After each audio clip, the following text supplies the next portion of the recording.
derrama tu gloria ahora.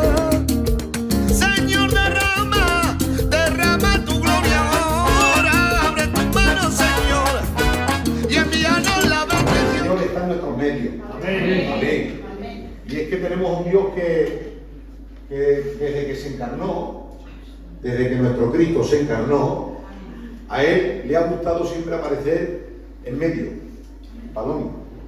Amén. Aleluya. Dice la palabra del Señor que cuando Él nació en un pesebre en medio de los animales. Amén.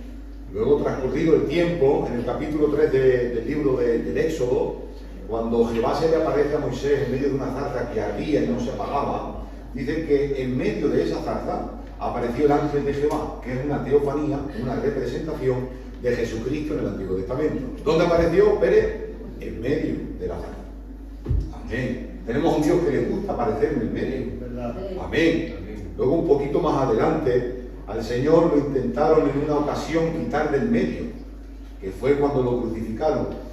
Pero mira por dónde, que dice la palabra del Señor allá en Lucas capítulo 23, que los malhechores que tenía a un lado y a otro, nos da a entender que Jesús también estaba en medio. Y dice un texto en la palabra, no recuerdo dónde, creo que está en Mateo, que dice: donde hay 2 o 3 congregados en mi nombre, yo estoy. ¿Dónde? En medio. Venga, el Señor está aquí en nosotros. Amén. Y si Él está en medio, hay garantía de que algo pase, de que algo suceda. Yo no sé aquí en la iglesia del centro, no lo sé, pero no sé, yo llevo un tiempo mirándome y examinándome a mí mismo, de que como que hemos perdido un poco la fe en los cultos, como que venimos a los cultos ya con el chip ya programado, y hemos perdido un poco, entiéndame, ¿vale?, la fe en los cultos. Antes de empezar el culto, el pastor me decía, y hablábamos de las reencuentras nacionales que se hacían en el local de Pinto, en Madrid, y hablaba de que los cultos eran puro fuego. Eran puro fuego. Si había algún enfermo, el Señor, sin necesidad de orar por él, el Señor lo visitaba y se sanaba. Y si había algún poseído en medio porque entraba encadenado y poseído por un espíritu inmundo, se manifestaba en medio de los cultos. Y parece ser que hemos perdido la fe en los cultos. Creo que nuevamente debemos de volver a eso, a tener y a recuperar y recobrar la fe en los cultos. Los cultos son de Dios. Sí, amén. Aleluya. Claro. Amén. Aleluya. Bueno, pues estoy con la Belén. Hemos venido a compartir un culto con ustedes. Amén. Amén. Yo creo y me considero ya de casa. Me considero ustedes, ¿vale? Y bueno, ayer yendo de camino a Valencia, el pastor me llamaba y me decía: ¿cuándo te va bien que te visite? Y le dije: dime tú el día. Vente mañana. Pues venga, aquí estoy. ¿Vale? Y aquí estamos para compartir un culto más con ustedes. Créanselo, pues, que estaba entre dos pensamientos, entre dos aguas, porque uno siempre quiere traer lo que Dios quiere, y me decanto por algo que hace un par de semanas, estando en la casa, hablaba con la Belén, y me decanto por ese consejico, me decanto por ese sentimiento, y si me equivoco yo, el Señor no se equivoca. Amén. Son las 8:15, espero no ser muy cansado. Amén. Préstenme 20, 25 minutitos de su tiempo. ¿Me lo prestan? ¿Sí? Amén. Venga, pues vamos a recibir con fe la palabra del Señor. Hace un par de semanas, hablando con la Belén en la casa, me llevaba el Señor a meditar sobre los milagros. Nuestro Señor Jesucristo, cuando se tabernaculizó, cuando se encarna, cuando viene a la tierra, nuestro Señor Jesucristo comenzó en su ministerio a hacer milagros. Yo pude contar hace un par de semanas que estuve meditando en este consejico, con la Belén en la casa, en los evangelios, pude contar aproximadamente, como creo que fueron 35 milagros que Jesús hizo. Más o menos, 30 y pico milagros hizo Jesús, que estén contabilizados. Luego el apóstol San Juan, en uno de sus libros, llega a escribir y a decir: todo lo que hizo Jesús no está escrito. Y llegó a escribir el apóstol San Juan, porque si todo lo que Jesús hizo se fuese escrito, no habría capacidad en el planeta entero de recopilar y de almacenar tantos libros, de tantas cosas que el Señor llegó a hacer. Pero en la palabra sí que está registrado aproximadamente en 35 milagros. Y meditando en eso, yo le preguntaba a la hermana y decía, ¿cómo comienza un milagro? ¿Cómo comienza un milagro? Y sobre ahí vamos a hablar un poquito. Porque pudimos ver entre la Belén y yo que hay un patrón bíblico, unos pasos previos, antes de que acontezca lo sobrenatural, un milagro. Sea en una vida, sea en una casa, sea en una familia, ¿vale? Hay unos pasos previos, un patrón bíblico. Vamos a empezar diciendo que a qué denominamos y a qué llamamos un milagro. Un milagro se le denomina, se le cataloga como milagro a un suceso que por la capacidad humana, por los recursos humanos, ya sean materiales, ya sean de capacidades intelectuales o sean de los medios que sean, se agotan. Es decir, humanamente no hay nada que hacer ante esa situación, ante esa circunstancia. Entonces se queda uno con la fe y con la espera de que aparezca el milagro, lo sobrenatural. Para que se vea un poco más o menos lo que tiene que pasar mañana para que el Madrid le gane al Barça.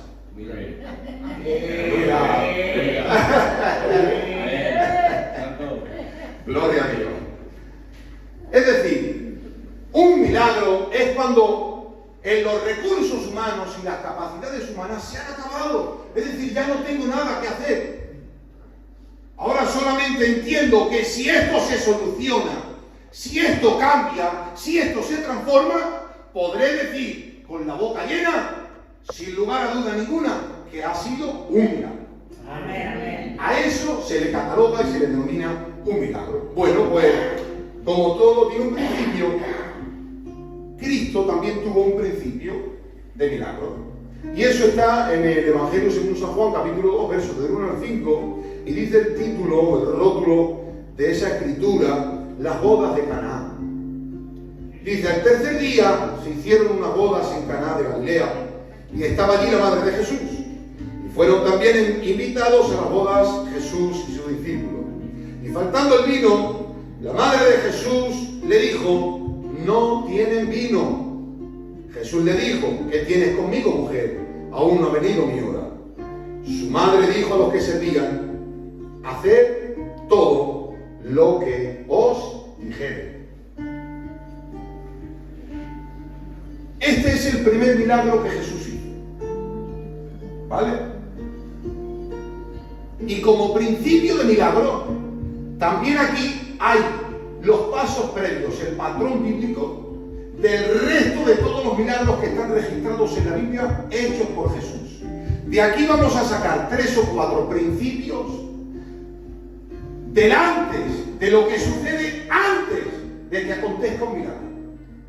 Y lo primero que debemos de decir es que se han reunido en esta escena bíblica las condiciones que hemos estado diciendo anteriormente para que un milagro se produzca y acontezca.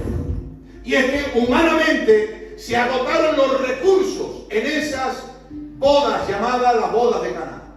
Se agotaron los recursos. Humanamente, en ese momento no había capacidad para solucionar la situación. Y la madre de Jesús, conociéndolo, viéndolo, sabiendo y creyendo quién era Jesús, ella, siendo pilla y siendo larga, se hizo rápidamente con la situación y dijo, aquí se han reunido las condiciones perfectas para que un milagro acontezca. Y cuando se agotan todos los recursos, como yo sé quién es, como yo creo en él y sé lo que puede hacer, voy a acudir a la raíz. ¿A quién acudió? A Cristo.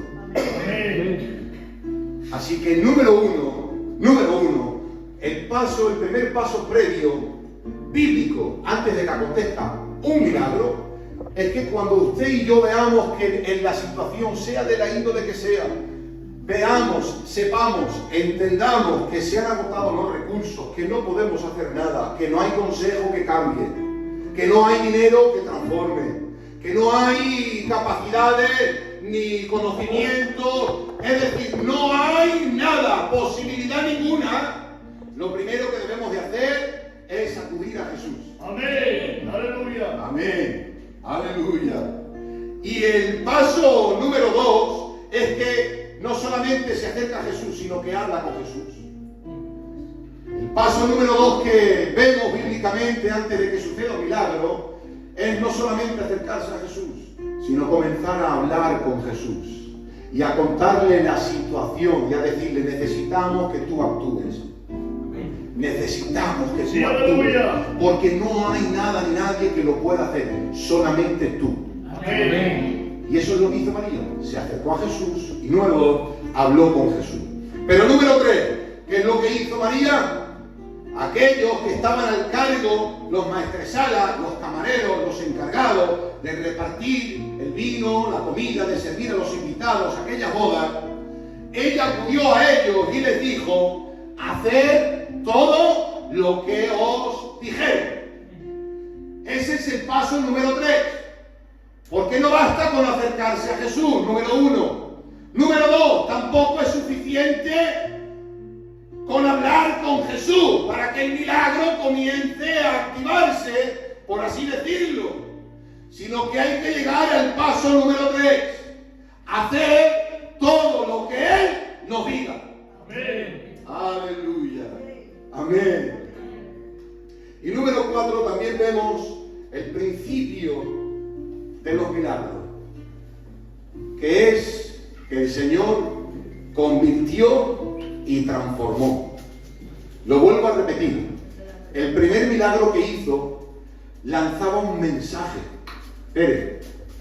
Y es que lo que el Señor quiere hacer es transformar y convertir. ¿Verdad? Aleluya. Amén. Aleluya. Ese es el mayor de los milagros. Y el milagro ocurrió. Hemos visto todos los pasos. Lo hemos visto, lo hemos escuadriñado en ese texto. Amén. Y hemos visto todos los pasos que María fue andando en el proceso.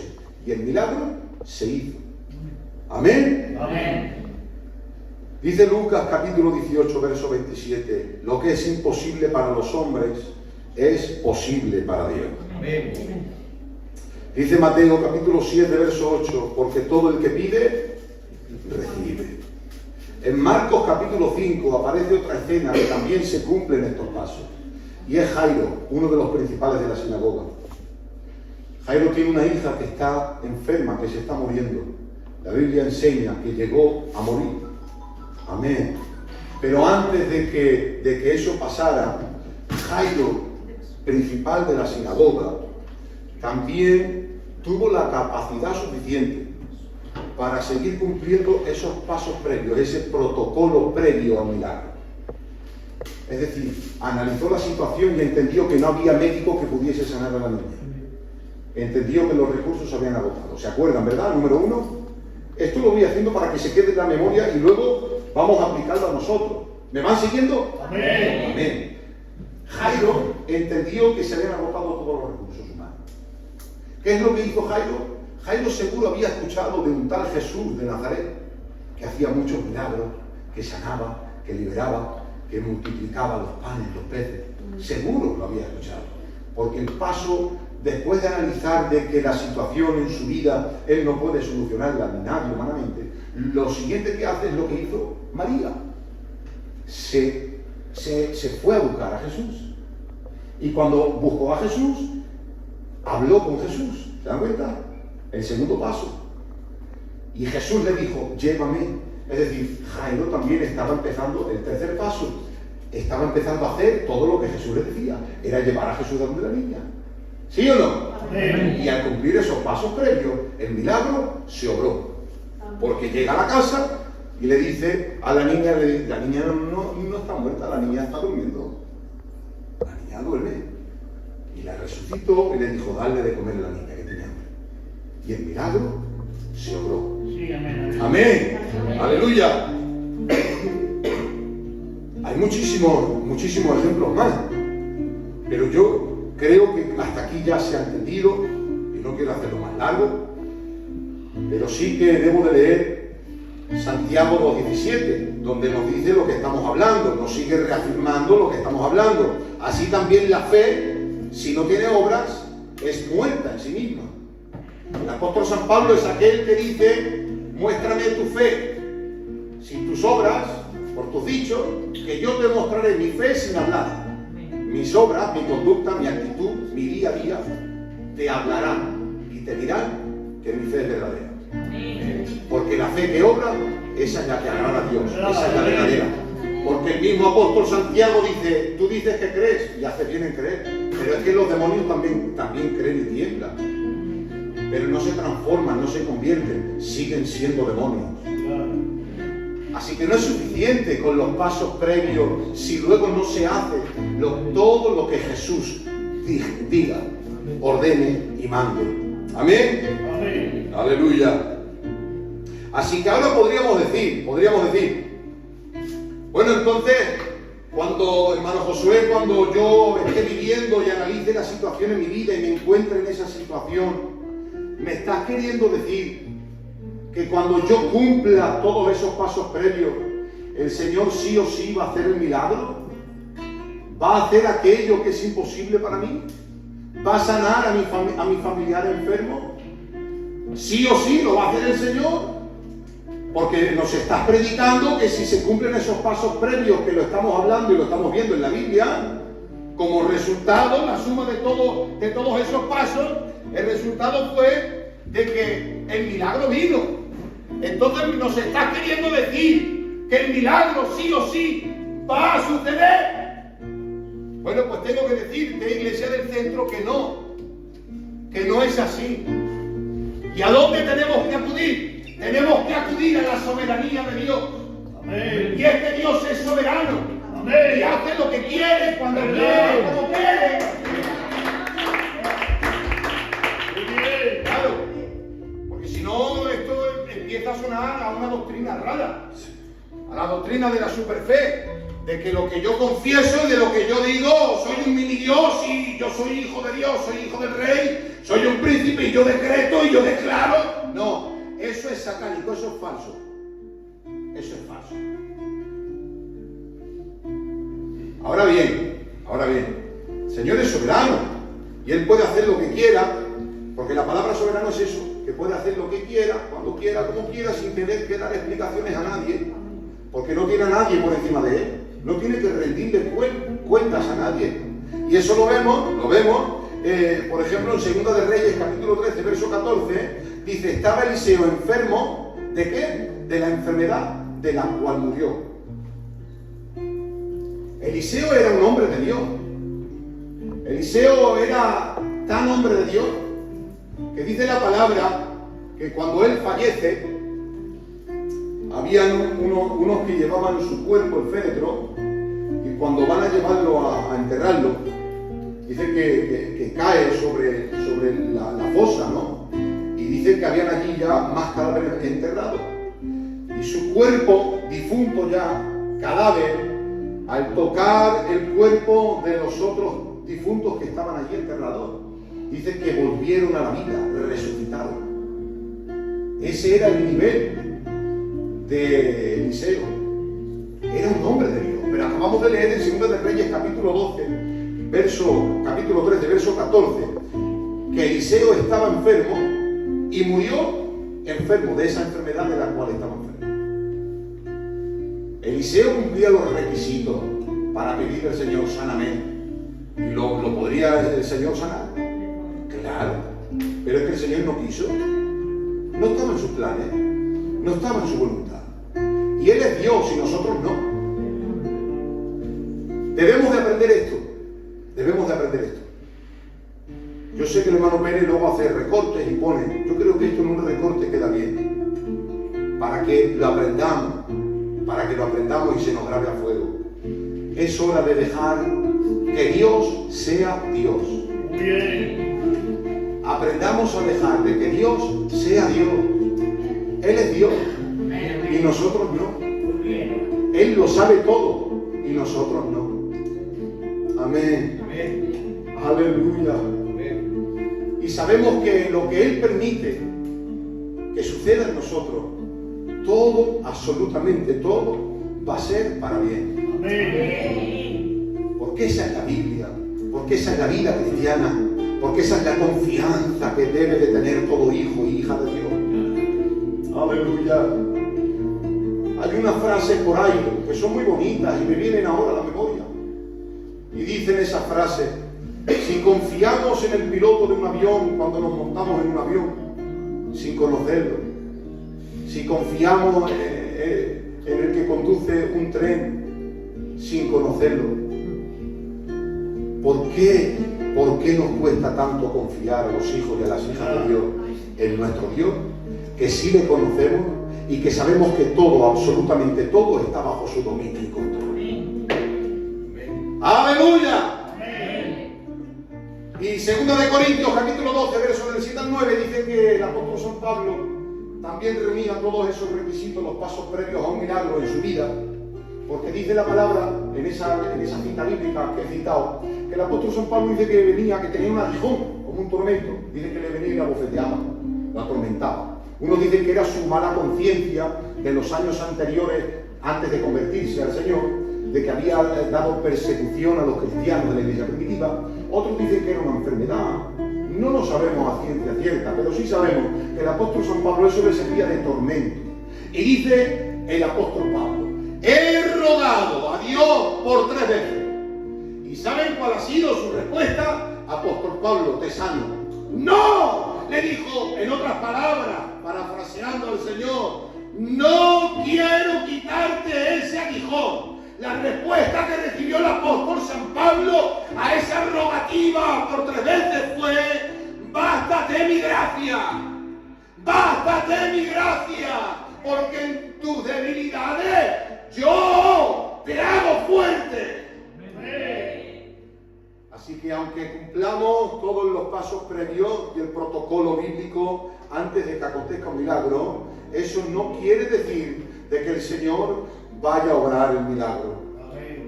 Hay un tema muy delicado, un ejemplo muy delicado, pero lo voy a mencionar. Hace como 2 meses, 3 meses, hay un hombre de Dios de nuestra misión de Filadelfia, llamado, se le conoce como el Machaco, el tío Machaco de Valladolid. Este hombre lleva más de 40 años siendo predicador de la palabra. Tiene una vida ejemplar. Es un hombre que solamente con verlo ya te transmite la gloria de Dios. Es un hombre que brilla por la santidad de su vida.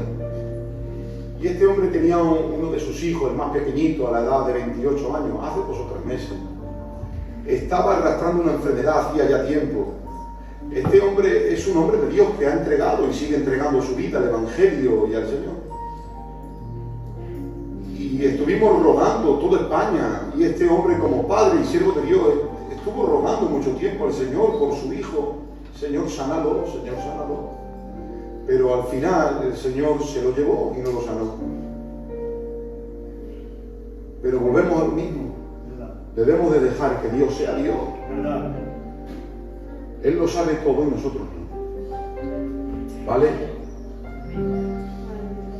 Pero sí que debo de deciros, para cerrar y pasar ya a aplicar a nosotros, de que pongo un ejemplo muy material, muy humano, que nos va a ayudar a entender un poquito más, y ya con esto cerramos este punto y pasamos ya a aplicar a nosotros. ¿Es garantía, Palomi, es garantía de que te toque la lotería si compras un décimo? ¿Es garantía? Si tú compras un décimo, ¿es garantía 100% que te va a tocar? Pero a que si no compras el décimo, ni siquiera tienes la posibilidad de que te toque. Entonces, que cumplamos todos los requisitos no es garantía de que Dios obre el milagro. Pero te garantizo bíblicamente, como hemos visto, y ustedes lo pueden revisar en los evangelios, en cada uno de ellos, que los milagros que Jesús hizo, los pasos previos fueron estos. Se agotaron todos los recursos, esas personas afectadas se acercaron a Él, hablaron con Él y hicieron todo lo que Él dijo. Así que comprar el décimo no es garantía de que te toque, pero si no compras el décimo, te garantizo que no te toca. Amén. Amén. Un fuerte aplauso y pasamos a lo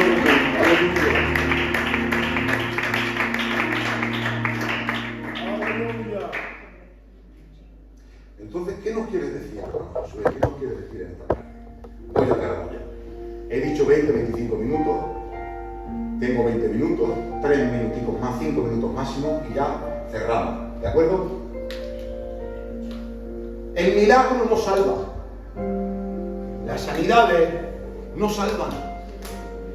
Hay una escena bíblica en los evangelios de 10 leprosos, que 10 estaban leprosos y se le acercan los 10 a Jesús. Comienzan a seguir los pasos, los patrones bíblicos. Señor, sánanos, que es una vida muy triste, esta muy solitaria, muy amarga, muy mala, estamos apartados de todo. Ustedes se acuerdan cuando el COVID, que todo el mundo se alejaba del otro, lo escuchaba estornudar y decía, adiós, adiós, adiós, adiós. Pues eso multiplicado por 100 lo vivía un leproso de la época. Multiplicado por 100. Dice que tenía que ir con un bastón, con unas campanillas y anunciando por los caminos. Soy leproso, soy leproso, soy leproso. Muy triste. Y al final moría solito. Pues si le acercan 10, sánanos, Señor, sánanos. Y el Señor le dice, id y presentaros a los sumos sacerdotes. ¿Os dais cuenta? Número 1, vieron que su situación nadie la cambiaba. Número 2, se acercan al Señor. Número 3, hablan con Él. Número 4, hacen todo lo que el Señor les dice. El protocolo bíblico antes del milagro. Y en obediencia van al sumo sacerdote y los 10 se sanan. Tía Mirieta, los 10 se sanan. Pero ¿cuántos vuelven? ¿Cuántos vuelven? ¿Cuántos vuelven a Jesús? 1.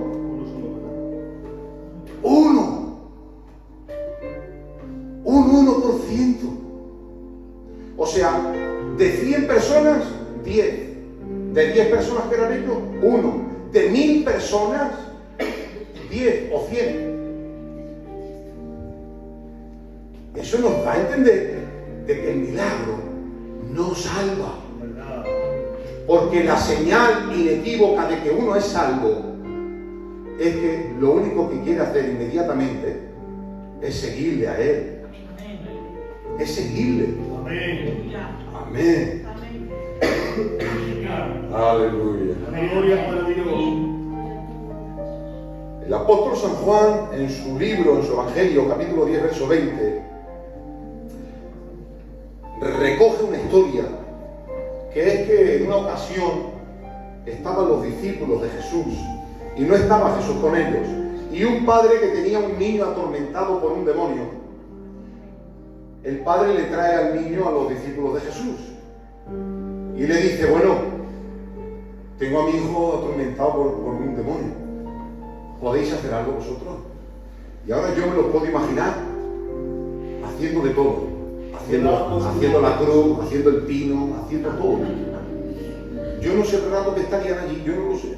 La cuestión es que la historia bíblica 10, 20 de San Juan nos dice que los discípulos nada pudieron hacer por el muchacho, nada. ¿Hasta qué? Hasta que apareció Jesús en escena. Muy bien, amén. Cuando Jesús aparece en escena, me lo imagino diciendo, pero ¿qué pasa aquí? ¿Qué pasa? Y el padre, bueno, no sé, maestro, Jesús, yo he venido y se lo traigo a tus discípulos, como los veo contigo de día y de noche, los veo siempre contigo, pasa un mes, están contigo, pasan 2 meses, están contigo, pasan 3 años, están contigo.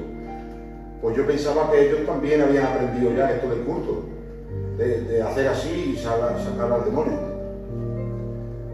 Y eso me hace entender a mí que a lo mejor está pasando mucho tiempo por nosotros y todavía no hemos aprendido que si Jesús no aparece en escena, no hay nada que hacer. No hay nada que hacer. Ellos lo querían hacer sin estar Jesús presente. Y dicho sea de paso, no intentes hacer nada si Jesús no está presente. Muy bien. Porque vas a fracasar. Porque vas a fracasar. Aleluya. Y esto le pasó a los discípulos. Pero en otra ocasión, los discípulos sí que a un endemoniado le dicen, en el nombre de Jesús, sal fuera. Y ahora en esta vez sí. Ahora sí habían aprendido la lección. Y ahora el demonio les obedece y sale del cuerpo. Y ahora el Señor se los queda mirando. Pepe. Y los ve que se regocijaban y lo celebraban y hacían fiesta porque aquel demonio les había obedecido. Y el Señor les pincha el globo. El Señor le apaga la luz, le funde los plomos y les dice, escuchad, no regocijaos, ni gozaros, ni deleitaros en que los demonios se sometan a vuestra palabra, sino más bien gozaos y regocijaos en que vuestros nombres estén escritos en el libro de la vida. Le estaba diciendo Jesús, no gozaros en los milagros, gozaros en la salvación. No gozaros en las señales, en los prodigios, gozaros en el verdadero milagro.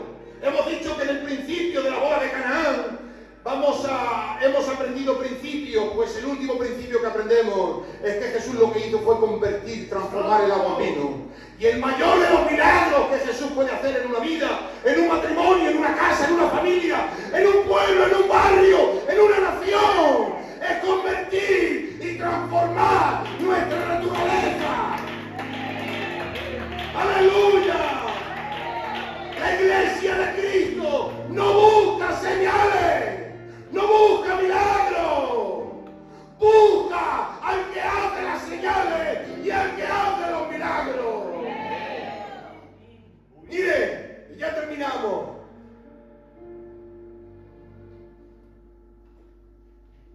Marcos 16, 17 al 18. Y estas señales seguirán a los que creen. En mi nombre echarán fuera demonios, hablarán nuevas lenguas, tomarán en las manos serpientes y si bebieren cosa mortífera no les hará daño. Sobre los enfermos pondrán sus manos y estos sanarán. Pero ¿cómo comienza? Estas señales seguirán, no las buscarán, les seguirán. He comenzado diciendo, hemos perdido la fe en los cultos. Es tiempo de recobrar la fe en los cultos porque los cultos son de Dios. Y aquí está Dios. Amén. Amén. Amén. Aleluya. Amén. Miren, en todo lo que hemos dicho, ya está, ya cerramos. Siempre los afectados, los que necesitaban un milagro, se le acercaban a Jesús. Pero hay 3 ocasiones, Pérez, que no se cumple ese patrón, sino que es al contrario. Es Jesús el que va en busca de esas personas que necesitan milagro. Uno. Dice en los evangelios que aparece un hombre que tenía la mano seca dentro de la sinagoga, de una sinagoga. No sabemos el tiempo que ese hombre llevaba así con la mano seca dentro de la sinagoga, no lo sabemos. La cuestión es que sí sabemos que dentro de la sinagoga había un hombre con la mano seca. Y en otro texto de los evangelios también vemos que hay un hombre en el estanque de Betesda que tiene una parálisis, paralítico, durante 38 años. 38 años. Y la tercera persona es el endemoniado gadareno.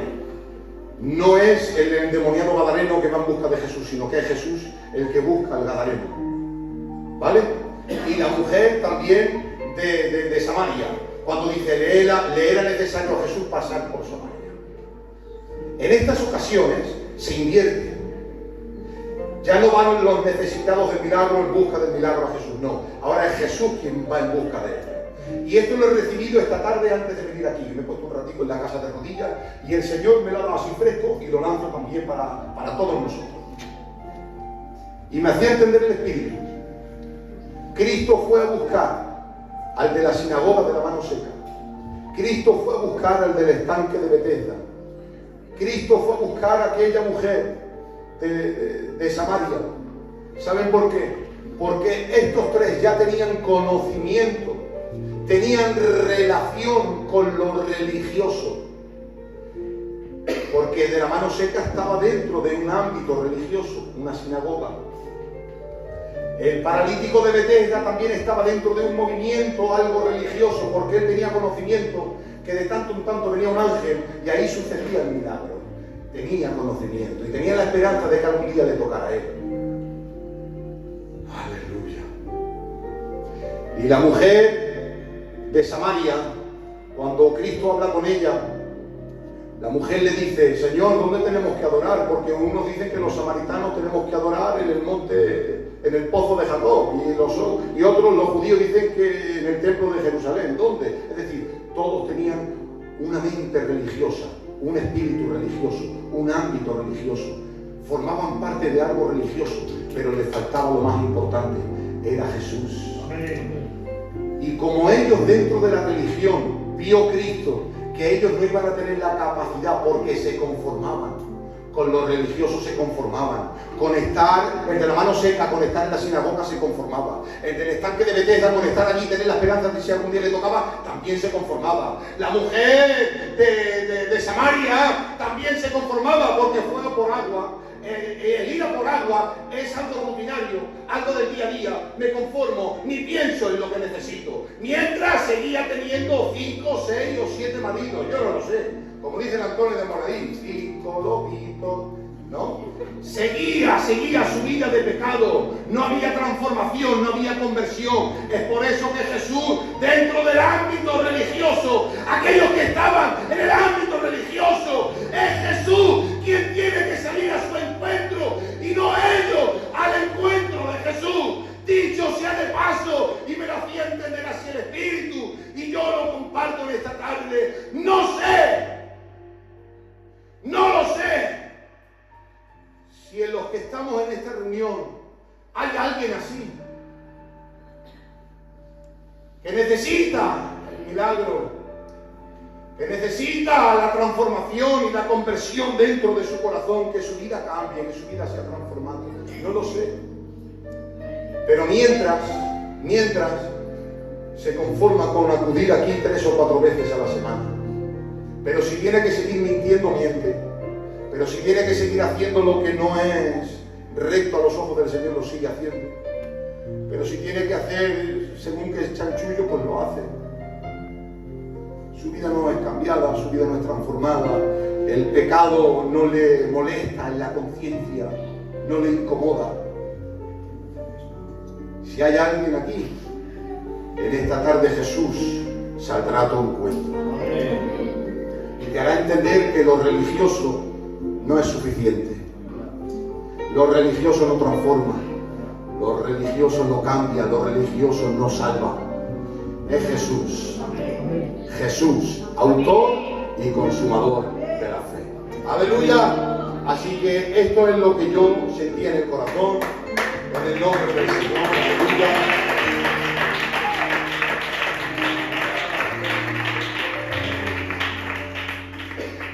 Los cristianos no buscamos milagros, no buscamos señales. Ellas nos siguen a nosotros. Pero para eso hay que vivir una vida de fe. Y hay que vivir una vida con Jesús en el medio, con Jesús en el centro, con Jesús triunfando. En el nombre del Señor. Amén. Venga, que Dios os bendiga muchísimo. Un fuerte aplauso y hasta la próxima.